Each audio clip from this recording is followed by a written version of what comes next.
All right, guys, so last time we talked about why protecting biodiversity is important, talked about different services. Now we're going to talk about the different acts that lead to declining biodiversity. Okay? We're going to look at things like overharvesting. We're going to look at exotic species, invasive species. All of these things should be kind of familiar, right? We've talked about these before. We're also going to talk about anthropogenic things like pollution, which you are very familiar with, be it air pollution, water pollution, thermal pollution, just all those things we've studied. We're going to see it all kind of come together and how it affects the overall resiliency and workings of ecosystems. Habitat loss is the major cause of declining species diversity. Very, very important. So what are some things that cause habitat loss? Well, there's human settlement, right? Human settlement. All right, human settlement, and also we take resources, so drawing resources from the environment. Usually it's going to be lumber or just mining or something like that, right? Lumber or mining. All right, so those things cause destruction of habitats, right?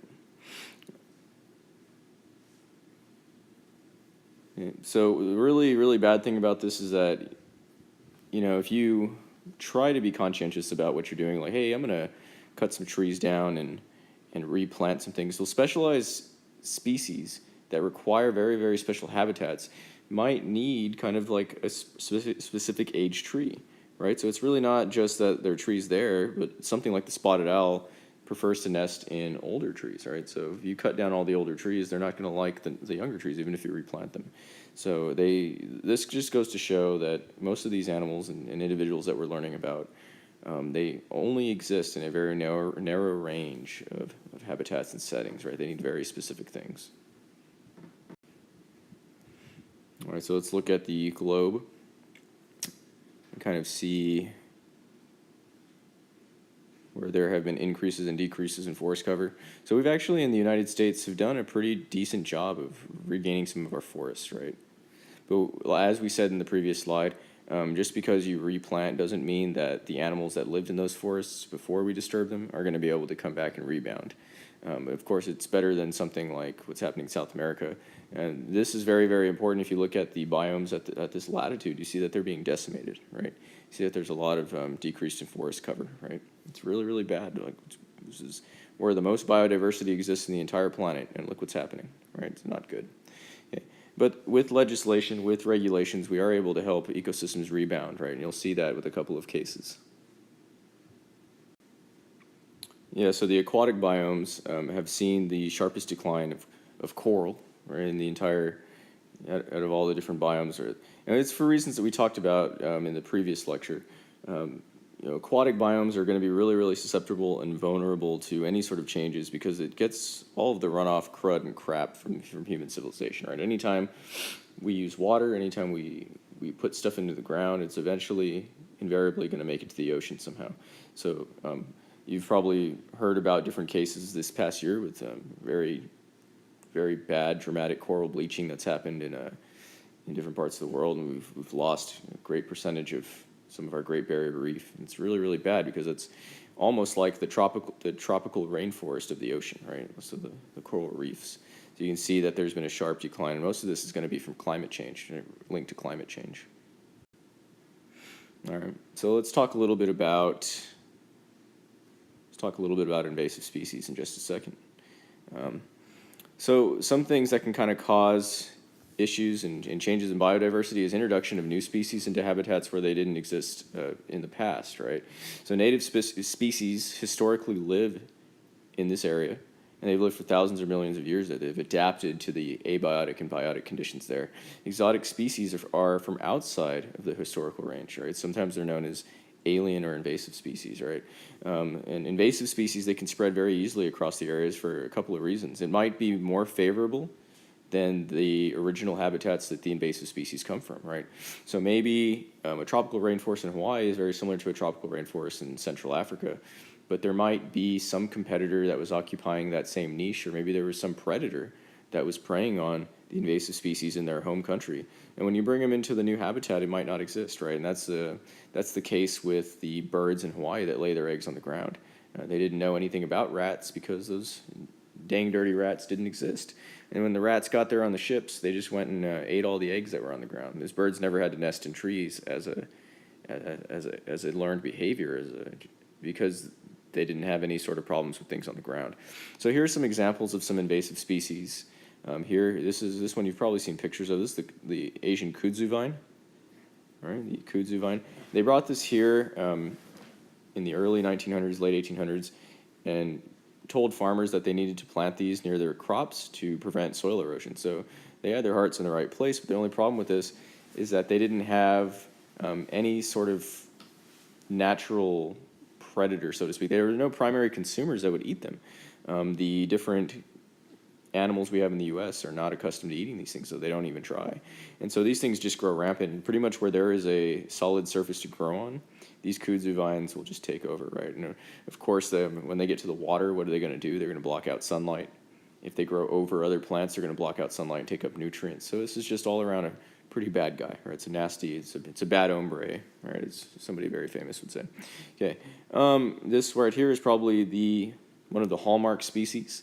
One of the hallmark species right here. This is the zebra mussel, and this came over in the ballast of old ships, right? So the ships have like little compartments that look kind of like this, and they're kind of knife shaped if you look at them from the front edge. So this is kind of like a front edge view, like what the boat would look like. This is a side profile, and so since they kind of sit on a knife's edge in the water, this guy would sink, right? He would topple over and sink.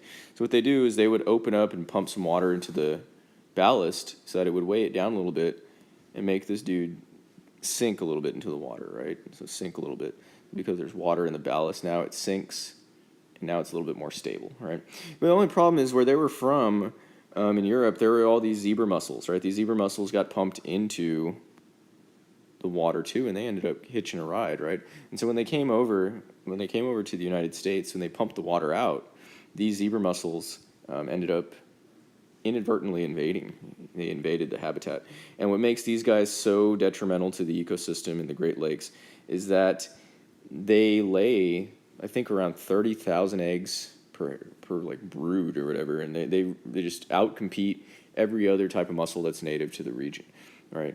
And so they eat up all the phytoplankton because they do act as natural filters. So one of the positive side effects of all these zebra mussels is that the water quality got better, because you got rid of a lot of different pollutants and things like that. But then the native species weren't able to eat, so they are kind of suffering. They're suffering a lot. So the zebra mussel you need to know about. Here's one that's a little bit more recent. This is Asian codfish. They're not native to the United States. They brought them over, I think, that's my cat. They brought them over to the United States for harvesting and fishing. But these things, they get gigantic. They eat up everything. They jump out of the water, and they can hurt you. They get very, very big and heavy, as you can see in some of these pictures here, right? So these invasive species are no joke, and if they don't have a natural predator, they're not ever gonna equilibrate with the system.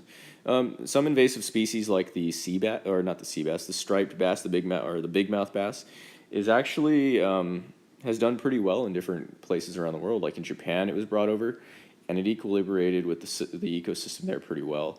It does have some natural predators, and it doesn't, outstay its welcome in a way.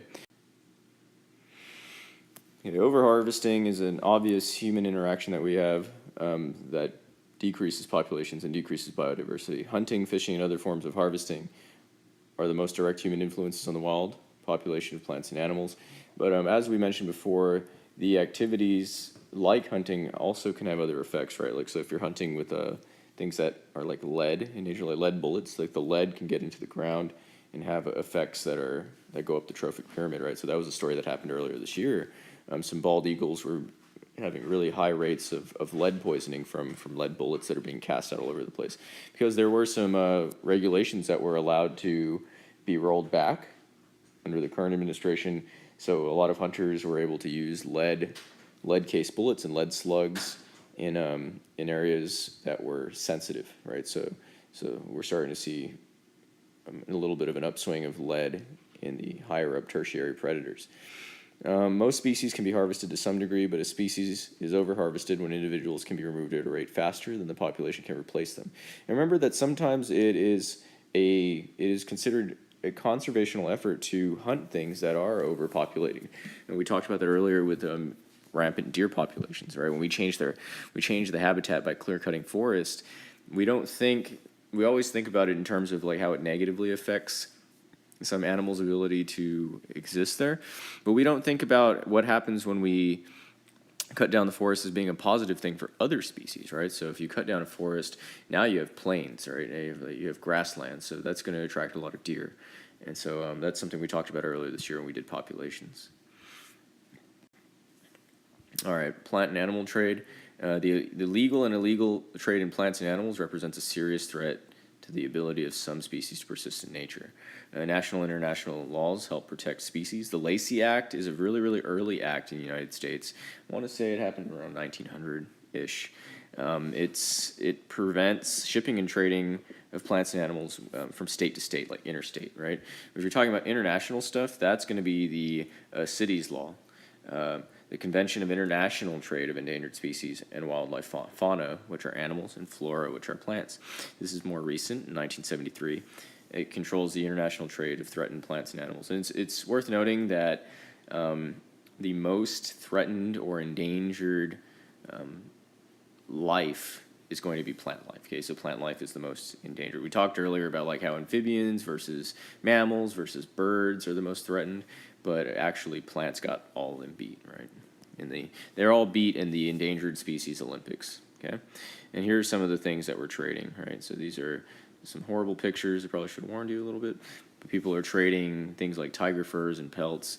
They trade the horn of the rhinoceros, and they leave the entire thing there. So there really is no benefit other than just some sort of belief that the ivory horn can give you some sort of therapeutic effects, or just aesthetically you want to do something with it. Here's some tusks right here. We only have, I think, 20 tuskers left in the entire world, which are these gigantic tusked elephants where the tusks go all the way down to like the ground. And those things, I think they're worth like 30,000 pounds a kilogram for their tusks. So it's lucrative for poachers. There was even a couple of poachers who broke into a French zoo just like a month ago, and I think they shot and killed an elephant. They chainsawed the tusks off. It's very, very sad, right? But it's worth noting that, you know, when it's a really big animal, that's something that you can see, and you see it in cartoons, you see it in movies like an elephant or a rhinoceros or a tiger. You know, it's a big deal. Of course, it's a big deal.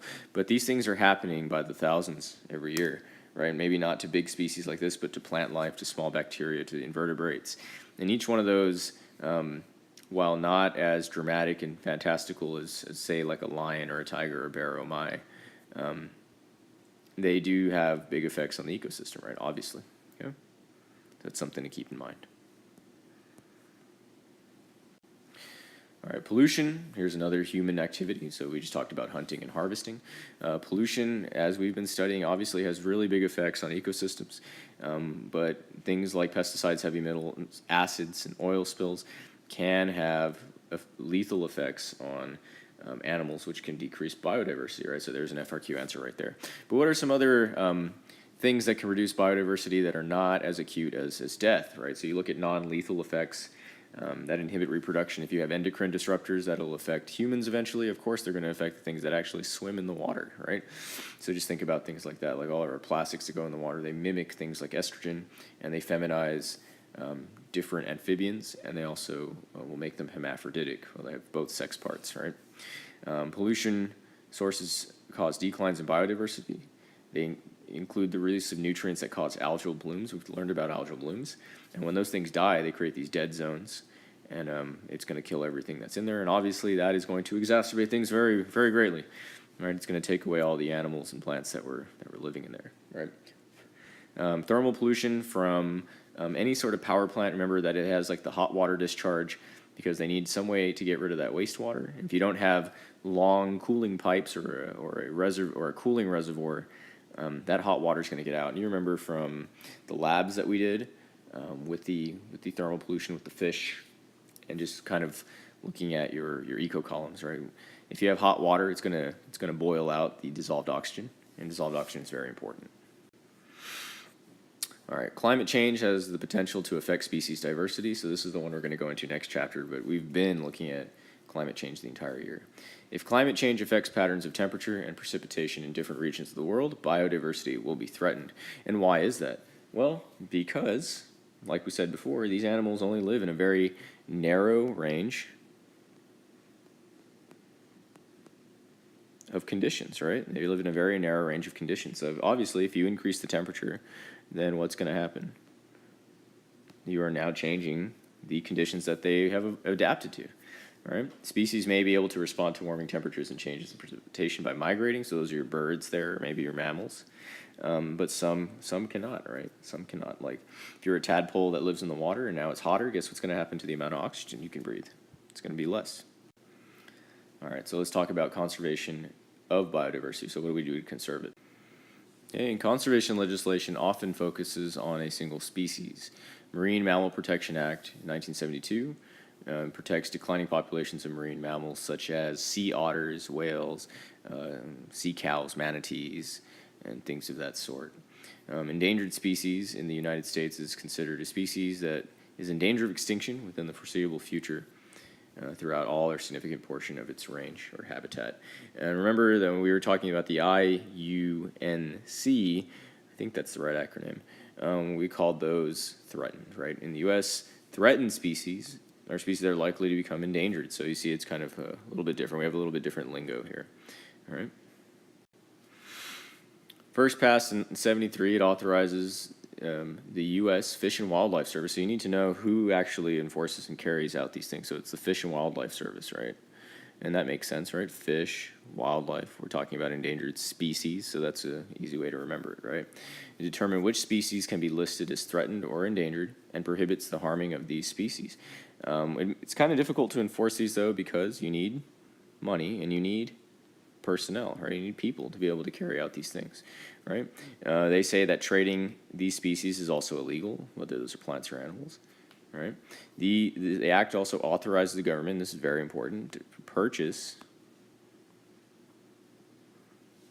habitat that is critical to these species, right? And this has kind of been controversial because if you purchase land where people make a living off of, like by logging or by mining, you put the survival of the species at odds with the economic survival of the community, right? So the spotted owl, people that depended on logging old hickory trees in the region where the spotted owl lived, were saying like, hey, you're making this owl more important than people, right? Is that really fair? And so you kind of have to weigh the pros and cons with that again. But what you know as an environmental scientist is that these animals perform more than just the role of an owl, right? A lot of the times they can act as keystone species. These top-level predators, sometimes they help regulate the entire ecosystem, right?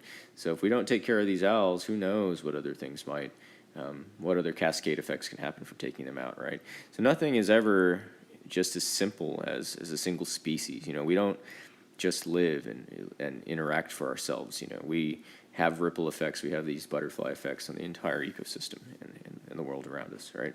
And I always say that if a spotted owl is what was making you financially unsuccessful, then there's probably a few other things that gave you the raw deal before the owl did. You know what I mean? Like if that's your entire existence is, you know, between an owl or your job, then there's probably some other things that are not your friend, right? It's really not the owl. All right, Convention on Biological Diversity. So the International Treaty helps protect biodiversity. It has 3 objectives. Conserve biodiversity, which should go without saying, right? Use biodiversity sustainability, and share the benefits that emerge from commercial use of genetic resources, right? So it's making sure that things that can be derived from the ecosystem that help mankind, make sure that it's equitably shared. Some conservation efforts focus on protecting the entire ecosystems, right? Protecting the entire ecosystem has been one of the major motivating factors in setting aside national parks and marine services, right? So this is, there's a chart in your book where it kind of shows the breakdown of designated land areas for the conservation of biodiversity. A lot of them are national parks. In some cases, these areas were originally protected for their aesthetic beauty, but today they're valued for their communities of organisms, right? The amount of protected land has since increased dramatically worldwide since 1960. All right, so let's look at that right here. This is the kind of the divvying up of the land and what it's designated as. All right, so look here, we have a lot of this yellowish color, right? A lot of this yellowish color. So what is that? A lot of national parks and natural monuments. So that's a way to protect wildlife, is to declare it a national park or a natural monument. Right? Natural reserves and wilderness areas. And you remember back in land usage, these specific terms mean that different types of activities can be done on them, right? So just make sure you kind of look back through those as you're making your gigantic manila folder note card. The size, shape, and connectedness of protected areas. These are the things that people consider when trying to determine how to protect biodiversity, right? These are the factors that go into the land and how we decide which areas we protect, right? And so size, shape, and connectedness. In other words, like we studied this earlier with populations and island geography, right? Island geography theory. So connectedness has to do with wildlife corridors, right? Population corridors. So is there a continuous forest for these forest-dwelling animals to be able to go through, right? If we clear cut the forest, can we make at least like a little bit of a forest bridge between areas, right? So something that maybe looks like this, right? So if we had a big forest that took up this entire area, but then we cut it apart, right, and make it look more like this now. You know, we don't want to fragment this habitat, so maybe we'll do something like leave some sort of bridge, right? We'll leave some sort of bridge between those two areas, right? Does that make sense? So that's what we mean by connectedness, right? How connected are these areas? The size and shape really matters because we looked at the island biogeography theory. Remember, the larger the island it was, the more biodiversity it was going to have because it can sustain more life. I mean, it's just a physical advantage, right? But the problem with a large island or a large area that we're trying to protect is that it takes a lot of resources. It's gonna interfere with human development, and you know, it's hard to manage. It's really hard to manage. Now you go with the smaller habitat. You know, you're gonna have less biodiversity, but it's gonna be easier to manage. And most of the time in the United States and in places that are developed and places that are undergoing a lot of urbanization and human development, we don't really get the choice between a big area that we're trying to preserve and small areas. We end up having to just do lots of small areas. So this idea we're talking about now is called SLOS, S-SLOS.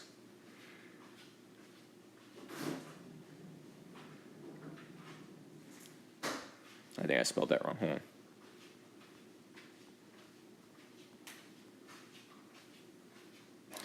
Single large or several small. So that's what we're talking about. Single large or several small.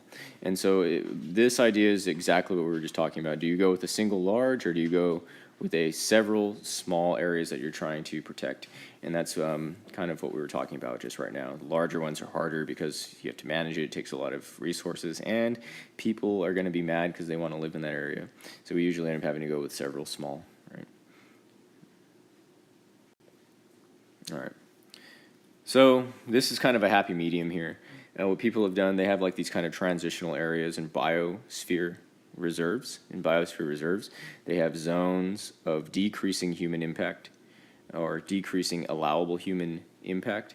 So out here in the transition area, you can do pretty much anything. Logging, farming, you can settle, right? So you have people there. Over here, you have a buffer zone where you can do all the nice fun things in the aesthetics. You got somebody still fishing here. You got camping, recreation, tourism. And then you have the core zone where there's no allowable human interaction except for observation, right? You're able to kind of do some research or maybe look at it, but there shouldn't be anything going on there. So this consists of a core area that have minimal human impact and outer zones that have increasing levels of human impact. So this is kind of like a happy medium. Like, yeah, we're not going to mess up the whole thing. We're not going to fragment this entire area so that there's no trees whatsoever. So the deer and stuff are still going to be happy. Maybe, well, the deer actually like plains, but maybe like the wolves and the little panthers and stuff, or the bobcats, like they'll still be happy even though humans kind of go in here. So they're still going to have to like deal with it, but at least it's a little bit more of a transition area, not just for humans but for the animals, right? It's not so stark of a disconnect between maybe these forests. Like say you had a forest in the middle instead. It's not going to be like forest and then bam, plains, right? You might have forest and then some forest that you're allowed to log versus forest you can't log. And that will create a nice little transition zone for these things. All right, so I hope this was helpful. Good luck.